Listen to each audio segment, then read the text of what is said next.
르누아르 그림 알아요? 르누아르 이름은 알지. 근데 르누아르 그림은 뭔지 모르는데요. 아니에요. 이거 다 보신 적 있어요. 다 보신 적 있어요. 이 그림 본 적 있지 않나? 이렇게. 다음 페이지 또 잠깐만 볼까? 여러분들을 칼라로 나와 있는데 이 그림 이런 것들. 이거 기타를 연주하는 스페인 소녀. 다음 르누아르 화병의 꽃 막 이런 거 있는데 전체적인 느낌은 어때?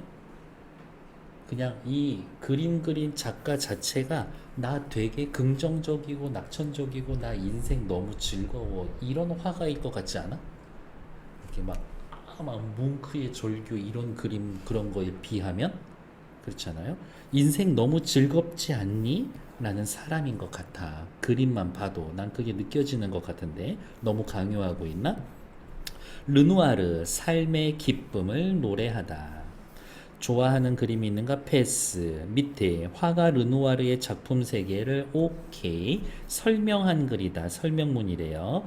글쓴이는 어떤 점에 주목해서 르누아르의 작품을 읽고 있는 건지. 이 르누아르의 작품을 문학 작품이라고 합시다.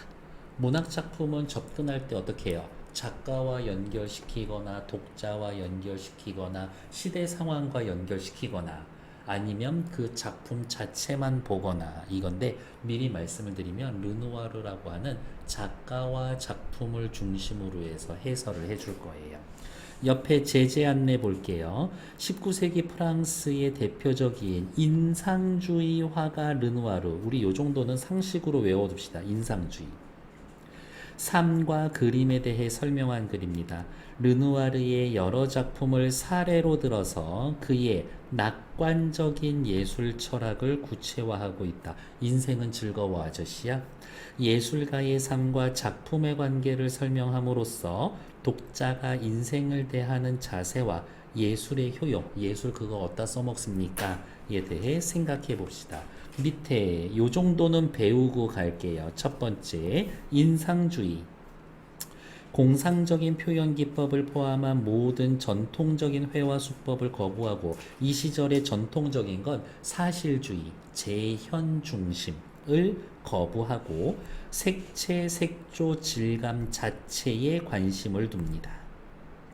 인상주의를 추구한 화가를 인상파라고 하는데 빛과 함께 시시각각 움직이는 색채의 변화 속에서 자연을 묘사하고 색채나 색조의 순간적인 효과를 이용해 눈에 보이는 세계를 정확하고 객관적으로 기록하려고 했다. 에이, 재현하는 거 거부했다면서요? 그치. 근데 이 사람들도 재현은 하는데 뭘 재현해? 내 눈에 보인 그대로를 재현하는 거야.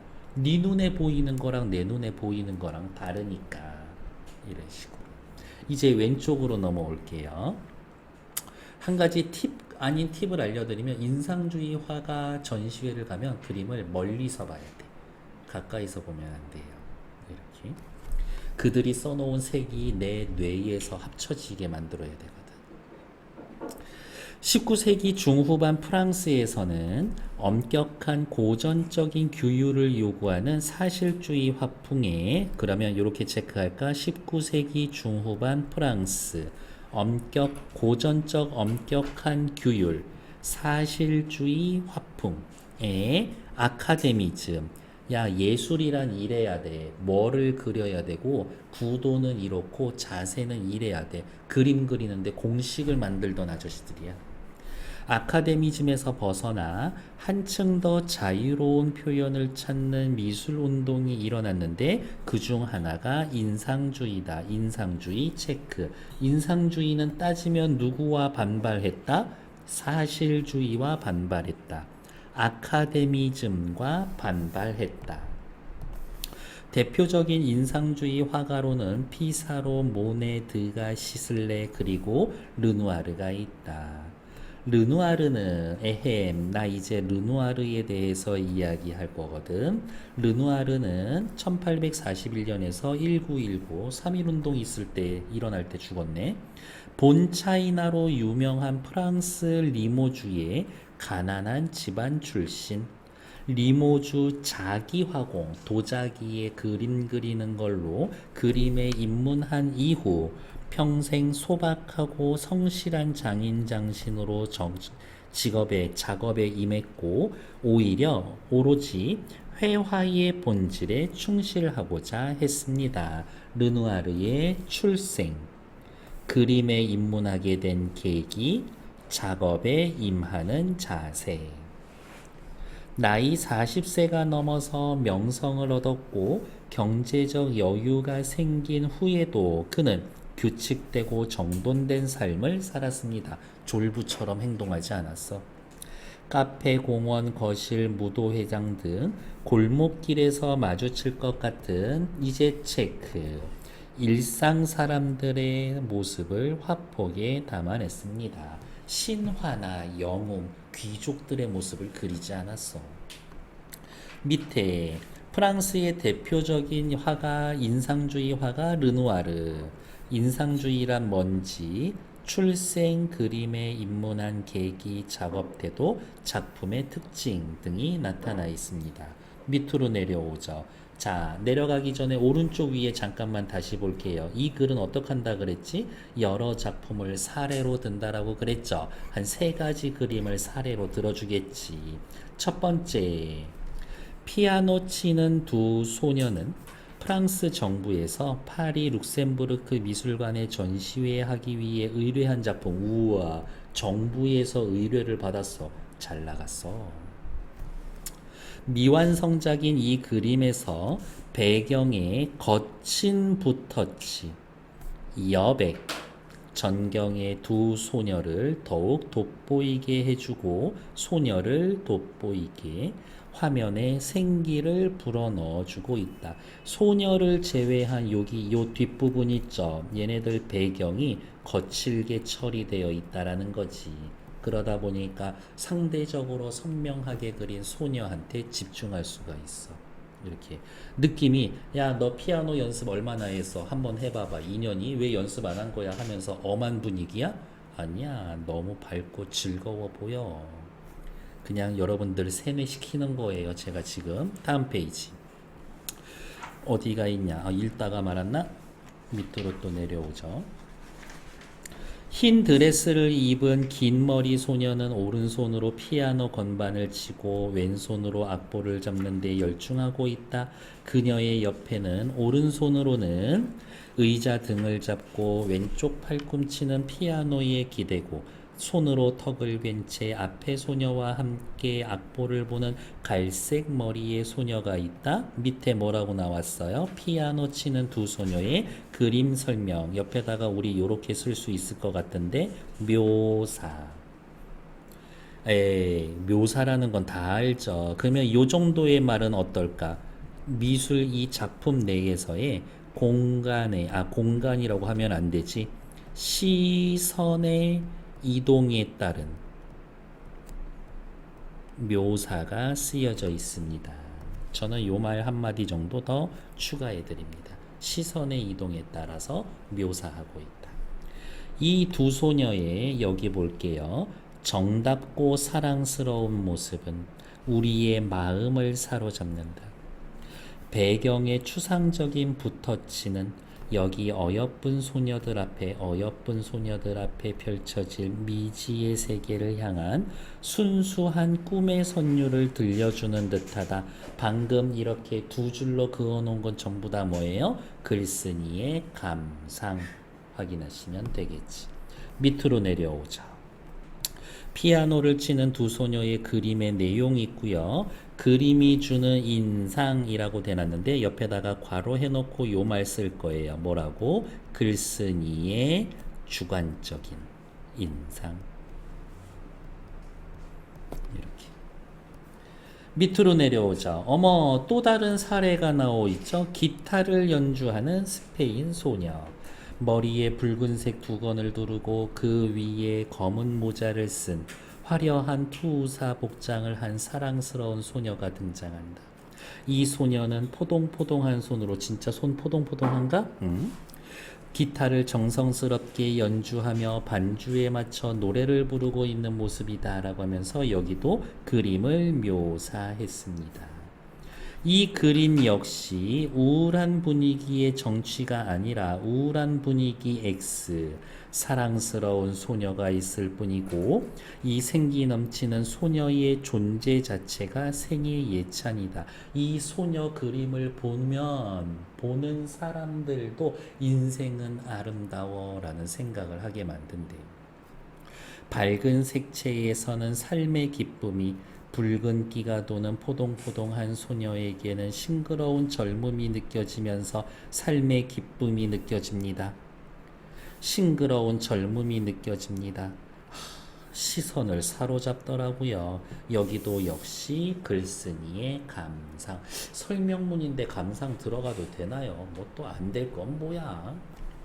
밑으로 내려가죠. 그림에 대한 내용과 감상인데 읽어봐야 뭐 별 특별한 얘기는 없고 바로 또 다음으로 넘어가서 체크. 화병의 꽃. 진짜 예뻐. 생기 있어. 막 꽂아온 것 같아. 활기찬 생의 찬미가 연상되는 그림으로 생의 찬미가 느껴져요. 인생은 아름다워. 유리 화병 안에는 온갖 화려한 꽃들이 만발해 있습니다. 사랑하는 여인을 그리듯이 애정어린 붓터치로 그린 꽃은 알록달록 채색한 솜사탕처럼 느껴지고요. 솜사탕 같아요. 풍성하고 푹신한 느낌을 줍니다. 삶 속에서 항상 기쁨과 긍정을 찾으려고 한 르누아르 빨간색 체크. 삶 속에서 항상 기쁨과 긍정을 찾으려 한 르누아르. 이게 핵심 문구입니다. 여기에서 그려낸 것은 수백 년간 유럽의 화가들이 즐겨 그려온 바니타스, 인생은 덧없어 허무함을 강조하는 소재들의 주제, 인생무상, 즉 아름답게 만발했다가 곧 져버릴 꽃의 덧없음이 아니라, 그러면 이렇게 체크할까요? 이 그림은 삶 속에서 항상 기쁨과 긍정을 찾으려고 한 르누아르의 성격과 생각, 가치관, 르누아르의 삶의 태도가 드러나 있는데, 이러한 르누아르의 삶에 대한 태도는 바니타스, 인생무상, 꽃의 덧없음을 표현한 게 아니다 이거야. 이렇게 표시할게요. 사로 사대즈, 아니다 이거야. 아니다야 아니다. 비록 비참한 죽음의 순간은 올지라도 이 순간만큼은 아름다움과 매혹적인 향기로 우리에게 기쁨과 희망을 주는 꽃에 대한 예찬입니다. 바니타스 시그의 그림이면 인생 덧없음을 표현한 거구나 라고 이야기할 텐데, 이거 르누아르가 그렸어. 인생 아름다워, 지금 이 순간 행복해 라는 얘기구나로 해석이 된다는 거지. 왜? 그런 식으로 살아왔던 아저씨였으니까. 비록 세상이 인간에게 던져주는 것이 일시적이고 부질없는 것일지라도 이 순간 우리는 주어진 선물에 감사하고 즐겨라 라는 낙천적인 메시지를 주고 있는 것이다. 르누아르의 그림은 낙천적인 메시지를 줍니다. 이 그림을 통해 르누아르는 어차피 덧없는 것이 인생이라면 그 안에서 즐길 수 있는 행복을 최대한 누리라 라고 말합니다. 빨간색으로 칠하자. 그 안에서 행복을 최대한 누려라. 위에 저는 여기도 같이 빨간색으로 할게요. 우리에게 주어진 선물에 감사하고 즐기라는 낙천적인 메시지. 밑으로 내려올게요. 그림은 영혼을 씻어주는 환희의 선물이어야 한다. 여기도 빨간색. 어디에 빨간색 칠하는지 이제 느낌이 오죠? 르누아르의 인생관 빨간색이야. 그의 진지하고 낙관적인 예술관. 실로 감동을 줍니다. 하지만 그가 밝고 행복한 그림을 그릴 수 있었던 것은 세상에서 고통을 체험하지 않아서가 아니라 타고난 곱게 자란 금수저가 아니라 경제적, 육체적, 정신적 고통을 예술로 승화시켜서 극복했기 때문입니다. 뭐 팔자 좋게 되게 편하게 살아서 행복한 그림 그리나 보네. 아니, 나도 고생해 봤어. 그는 1890년 초부터 류머티즘이 심리로 손가락이 비틀어져 붓을 손목에 묶고 작업했으며 대단하다. 그 후에는 퇴행성 류마티즘 증세가 심해져서 다리가 마비되어 휠체어에 의존하면서도 손에서 붓을 놓지 않았었다. 요거 고통, 류마티즘인 거죠. 구체적으로는. 이거를 이겨내 가면서도 밝은 그림 그렸습니다야. 또한 그의 어린 두 아들이 1차 세계대전에서 부상을 입고 아들도 다쳤어. 부인 알린이 당뇨병으로 사망해서 홀로 남게 된 순간에서도 살벌하다. 인생이 왜 이렇게 기구하냐 이 아저씨. 그가 고통을 극복할 수 있었던 것은 그의 영원한 동반자이자 삶의 의미인 그림이 있었기 때문이다. 그림을 통해서 삶의 고통을 벗어날 수 있었습니다. 내 인생 진짜 최악이야 라면서 그 최악인 느낌을 그릴 수도 있었는데 르누아르는 그러지 않았다는 것이 곧 그가 자신이 가장 깊은 고통을 겪었기에 그는 행복한 모습을 그릴 수가 있었던 겁니다. 체크. 고통을 극복했기 때문에 예술의 열정으로 고통을 극복해서 진정한 행복한 모습을 그려낼 수 있었다라는 것들. 고통을 이겨낼 수 있었다라고. 밑에 나와 있는 거 몇 군데 빨간데다가 빨간색으로 체크할게요. 그림은 영혼을 씻어주는 환희의 선물이다. 그림은 행복과 즐거움을 주어야 한다. 그림은 고통의 인간을 위로해 주어야 한다. 진정한 행복을 그릴 수 있었던 이유는 그림 덕분에 고통을 이겨냈고 어디 있냐? 예술에 대한 열정과 낙관적인 예술관으로 진정한 행복을 그릴 수 있었다. 됐나요? 네. 이런 얘기는 너무 많이 보죠? 이렇게. 르누아르의 예술관과 인생관 빨간색 체크해 놓고 또 해봐야 계속 같은데 체크하니까요. 그림은 영혼을 씻어주는 환희의 선물이라는 걸 벌써 밑에서 체크해 놨었습니다. 다음 페이지 넘어가죠. 벌써 학습활동입니다. 금방 끝나죠. 새 그림에 대한 글쓴이의 감상 내용을 정리해보자 라고 해놨었는데 감상 내용을 정리하는 것도 중요하지만 이 글이 설명문임에도 불구하고 글쓴이의 주관적 감상이 들어가 있다라는 말 자체가 더 중요한 겁니다. 설명문임에도 불구하고 글쓴이의 감상이 들어가 있다. 그러면 시험 문제 나면 대충 이런 거예요. 글쓴이의 감상 네 군데다 밑줄, 사실 한 군데 밑줄, 다른 것 찾기 이런 식이지. 르누아르의 작품 세계에 대한 글쓴이의 생각을 정리해 봅시다. 같이 따라가면서 정리해 볼까요?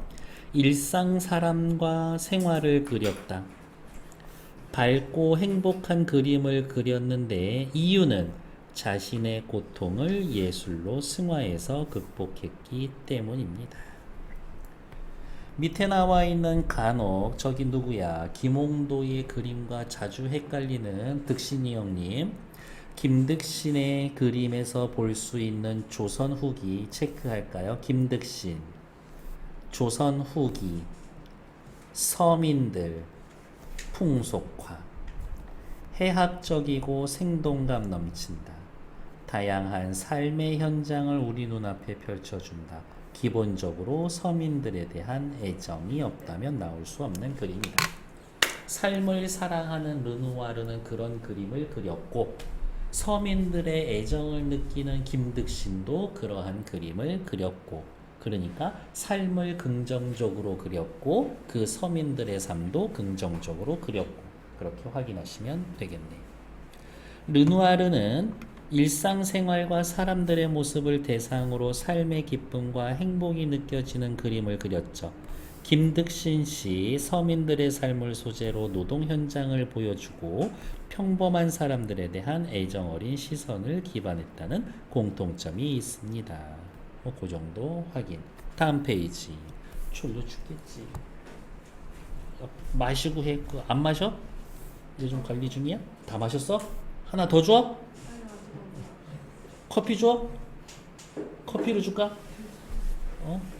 먹던 거 아닌데.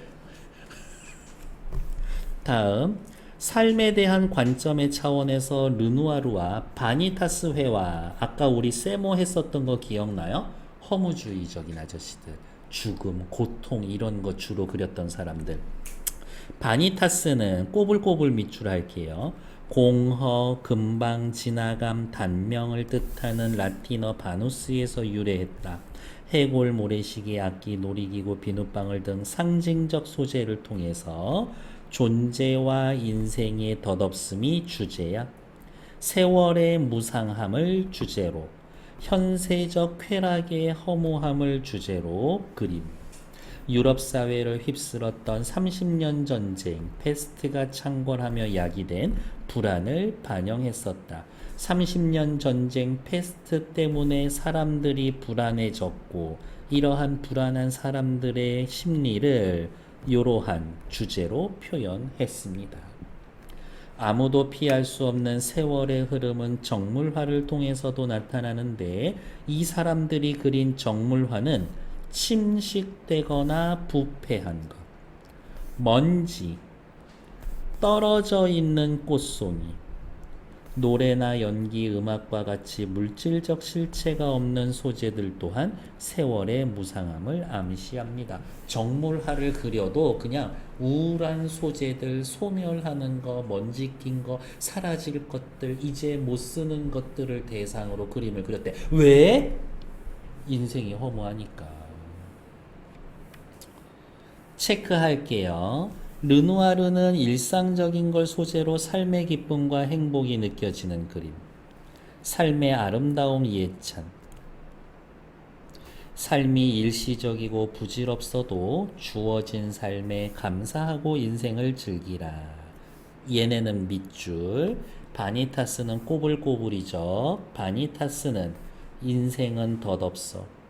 세월의 흐름과 필연적으로 도달할 수밖에 없는 죽음을 잊지 말라 이거지. 안녕, 넌 죽는 존재인 걸 잊지 마. 이렇게 인사하겠지. 안녕, 곧 소멸될 존재야. 걔 안 보이는데 어떻게 됐던가? 당연히 죽고 없어졌지. 이런 얘기. 밑에 그림 연서 굳이 만들지 마시고요. 다음 페이지. 빈칸 나와 있는 거 채울 시간을 드리려고 했는데 주무실 것 같아서 얘네들은 패스. 일단 정치.